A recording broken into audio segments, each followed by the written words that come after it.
लेकिन तेजस्वी यादव को झटका लगते नजर आ रहा है। क्यों? क्योंकि अभी तक एआईएमआईएम के विधायक नहीं पहुंचे हैं। संख्या जो पुराने हैं वो संख्या नहीं पूरी हो पा रही है।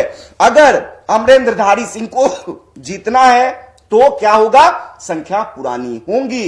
तेजस्वी यादव। नमस्कार, देशवा न्यूज के लाइव सेशन में आप तमाम लोगों का स्वागत है। देखिए, आज फैसले की घड़ी है और फैसले की घड़ी किस चीज को लेकर है? राज्यसभा चुनाव आज है और राज्यसभा चुनाव के रिजल्ट भी आज ही आने हैं। और देखिए, इसको लेकर महायुद्ध शुरू हो गया है और इस महायुद्ध में किसकी जीत होगी, किसकी हार होगी, तमाम चीजें हम आपको बताएंगे। कौन से विधायक किस एनडीए के विधायक क्या एनडीए के प्रत्याशी को समर्थन दे रहे हैं, वोटिंग कर रहे हैं, या फिर क्रॉस वोटिंग हो रही है? क्या तेजस्वी के विधायक क्रॉस वोटिंग कर रहे हैं? क्या तेजस्वी को एआईएमआईएम का सहारा जो मिलना था वो मिलेगा? क्या बीएसपी तेजस्वी को समर्थन देंगे? क्या होगा? तमाम चीजें हम आपको लाइव में बताएंगे। इस लाइव सेशन में हमारे साथ अंजलि जुड़ी हुई है और हमारे संवाददाता लगातार ग्राउंड पर जुड़े हुए हैं और तमाम लोग वहां से अपडेट्स दे रहे हैं। तमाम लोगों को हम जोड़कर आपसे लाइव बातें भी करवाएंगे और साथ में तमाम अपडेट्स आपको देंगे। सबसे पहले, सबसे सटीक और तमाम जितने भी बिहार के डिजिटल मीडिया है उसमें से सबसे तेज फैसले और सबसे तेज नतीजों के साथ साथ जो आंकड़े निकलकर सामने आएंगे, सबसे पहले आपको देशवा न्यूज दिखाएगा। आपके स्क्रीन पर देखिए, स्क्रीन पर तमाम चीजें चल रही हैं। राज्यसभा चुनाव है और खासकर 5 सीटों पर जो राज्यसभा के चुनाव अभी हो रहे हैं उसमें से एक सीट को लेकर घमासान चल रहा है। वो सीट किसके पाले में जाएगा? क्या आरजेडी के अमरेंद्रधारी सिंह जीत जाएंगे? क्या तेजस्वी का फॉर्मूला काम आ जाएगा? क्या तेजस्वी एनडीए पर भारी पड़ेंगे या फिर एनडीए 5 के 5 सीट अपने खाते में लेकर जाएगी? इस पर बातें करेंगे और तमाम चीजें हम आपको दिखाएंगे। आपको बता दें, इस राज्यसभा चुनाव में जो 5 सीटों पर चुनाव हो रही है उसमें से जो नाम है वो बीजेपी के तरफ से नितिन नवीन और उसके बाद सुवेश मिश्रा है। नितिन नवीन आप तमाम लोग को पता है विधायक थे, उसके बाद बीजेपी के राष्ट्रीय अध्यक्ष बनाए गए। राष्ट्रीय अध्यक्ष बनाने के बाद जो एमएलए का पद है वो छोड़ना है। राज्यसभा चुनाव लड़ाने की घोषणा हुई।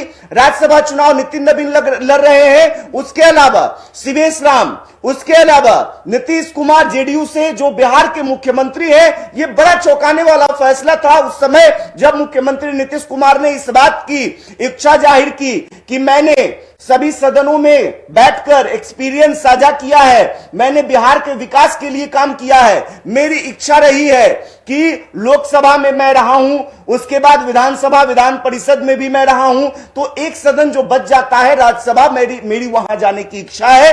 तो नीतीश कुमार की इच्छा थी कि वो राज्यसभा भी जाएं और उन्होंने इस इच्छा को जाहिर किया फेसबुक पोस्ट के माध्यम से। और यह चौंकाने वाला फैसला पूरे बिहार के लिए था और ना केवल बिहार के लिए बल्कि पूरे देश के लिए था। नीतीश कुमार के चाहने वाले कतई ये एक्सेप्ट करने के लिए नहीं तैयार थे कि नीतीश कुमार बिहार को छोड़कर दिल्ली जाएं, राज्यसभा जाएं, बिहार की गद्दी को छोड़ दें। नीतीश कुमार जो लंबे समय से बिहार को चला रहे थे, बिहार को सींच रहे थे, उस नीतीश कुमार के समर्थक कहीं ना कहीं नाराज नजर आ रहे थे, नीतीश कुमार को जाने नहीं देना चाह रहे थे। इसको लेकर तमाम चीजें हुई, विवाद हुआ, जेडीयू कार्यालय में तोड़फोड़ हुआ, नारेबाजी हुई, नीतीश कुमार का भी विरोध हुआ।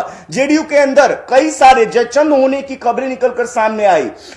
कई नेताओं का विरोध हुआ, ललन सिंह, संजय झा, विजय चौधरी, बहुत सारी चीजें हुई, बताने की जरूरत नहीं है। लेकिन अभी विधानसभा चुनाव के बाद अब राज्यसभा चुनाव हो रहे हैं और इसको लेकर विधायक अपनी जो अपना समर्थन भी दे रहे हैं। चुनाव हो रहा है, कौन से विधायक किसको वोट करेंगे, किस पाले में जाएंगे, क्या क्रॉस वोटिंग होगी, इन तमाम चीजों पर नजर है और नजर हमारी भी है। आंकड़े क्या हैं? आंकड़े देखिए, 202 विधायक एनडीए के पास हैं और इनका कहना है कि भाई हम तमाम सीट जो 5 है वो निकाल रहे हैं। क्यों? क्योंकि देखिए फॉर्मूले की अगर हम बात करें तो 40 सीट एक 40 विधायकों की संख्या एक राज्यसभा सीट के लिए चाहिए होती है, और इस हिसाब से एनडीए की संख्या जो है वो पूरी होती नजर आ रही है। लेकिन तेजस्वी भी लगातार जोड़ तोड़ की राजनीति कर रहे हैं। तेजस्वी यादव लगातार मीटिंग का दौर चल रहा था, रात हो दिन हो लगातार बैठकें चल रही थी।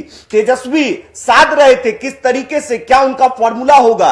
एआईएमआईएम को अपने पाले में लाने की कोशिश कर रहे थे, लगातार नाराजगी भी देखने को मिल रही थी, और एआईएमआईएम के तरफ से अख्तरुल इमान कह रहे थे कि मुझे इस बार समर्थन दे दिया जाए, मेरी भी इच्छा है कि हमारी पार्टी से कोई राज्यसभा जाए।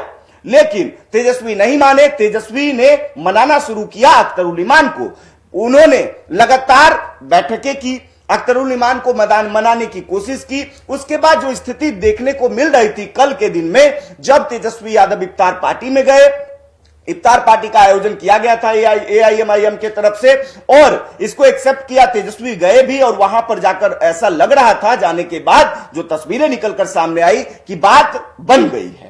लेकिन अभी तक देखिए जो अपडेट्स निकलकर सामने आए हैं कि तेजस्वी यादव को झटका लगते नजर आ रहा है। तेजस्वी यादव को झटका लग सकता है, क्योंकि जो एनडीए लगातार इस बात की चर्चा कर रही थी कि माफ कीजिएगा कि आपके विधायक हमारे पाले आ जाएंगे और हमें वोटिंग करेंगे, क्रॉस वोटिंग होगी। लेकिन तेजस्वी यादव का लगातार दावा था कि मेरी संख्या पूरी हो गई है। भाई वीरेंद्र ने भी तो कल बयान दिया था, आपने देखा होगा कि 41 की संख्या की आप बात कर रहे हैं, 41 नहीं, हमारे पास 48 है। लेकिन भाई वो सब तो बयानबाजियां हैं, मेन आंकड़े अब जाके पता चलेंगे कि भाई कौन किसके तरफ है, कौन किसको वोटिंग करेगा। लेकिन तेजस्वी यादव को झटका लगते नजर आ रहा है। क्यों? क्योंकि अभी तक एआईएमआईएम के विधायक नहीं पहुंचे हैं। संख्या जो पुराने हैं वो संख्या नहीं पूरी हो पा रही है। अगर अमरेंद्रधारी सिंह को जीतना है तो क्या होगा, संख्या पुरानी होंगी। तेजस्वी यादव